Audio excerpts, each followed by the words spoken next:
puberty, sexuality, relationships, sex, STDs, pregnancy.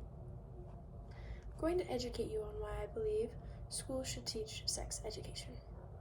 For those who know a lot, you'll get a refreshment of what you have learned in the past.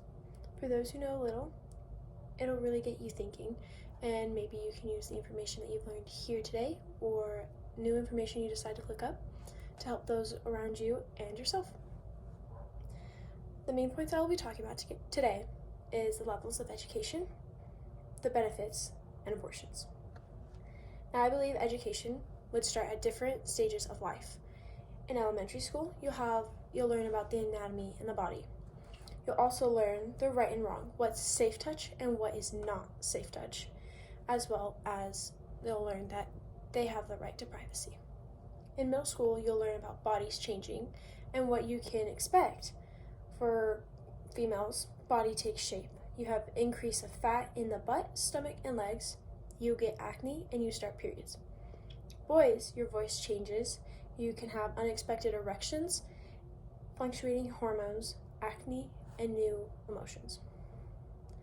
In high school levels, you'll get to learn what safe sex and abstinence is. The importance to remember when it comes to having sex is the meaning of having sex. It's not just fully intended to procreate, but also to feel vulnerable and close with your partner. Condoms, spermicide, which is found on condoms, birth control, abstinence, are all of the things you can either use for safe sex or just to stay safe.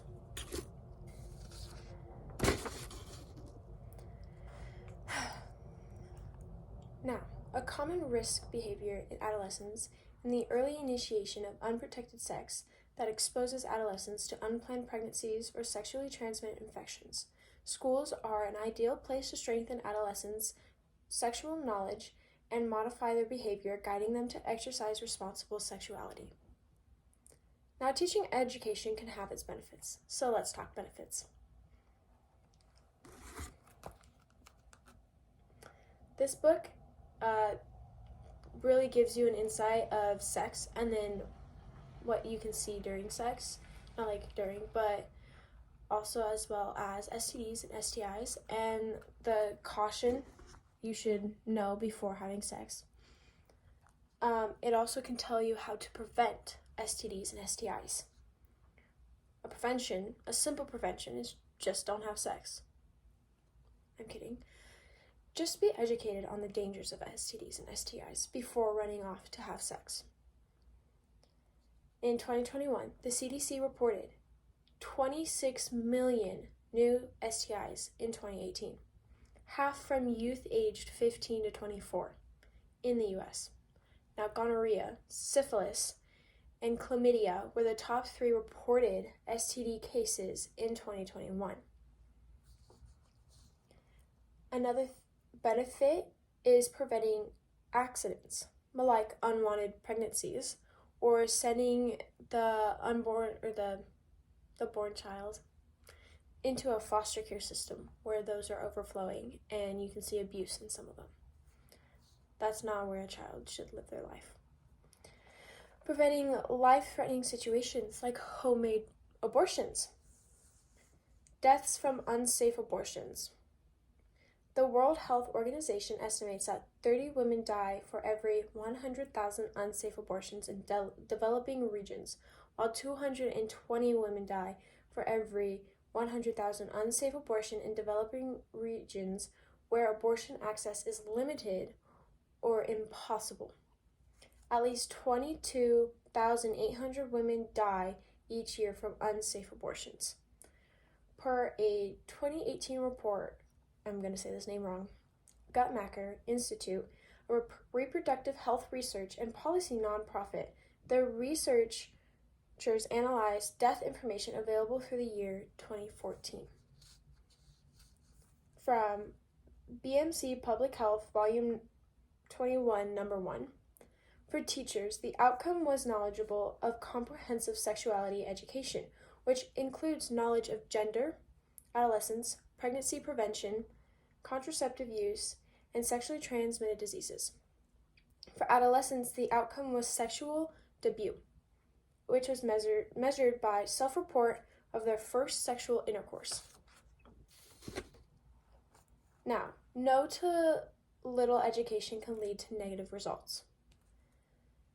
Abortions. What are abortions? It is the deliberate termination of a pregnancy.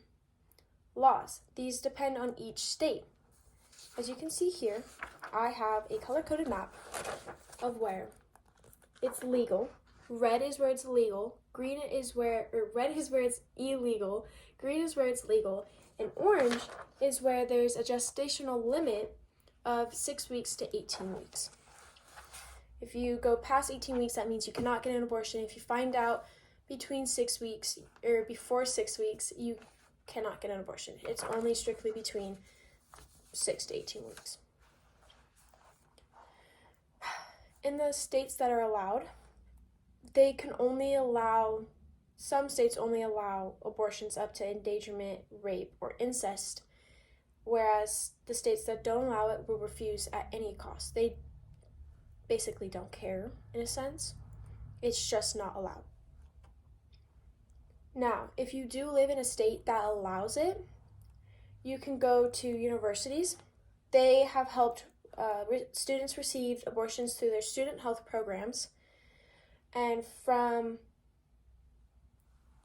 Campus Legal Advisor, Volume 22, Number 12, medication abortion laws could impact public universities, meaning if abortion becomes illegal in that state, the people that are attending universities would drop because they would either have to drop out because they're pregnant and or can't get an abortion, and they have to give birth to a child and they can't carry on their education, which could lower the value of the university in a sense.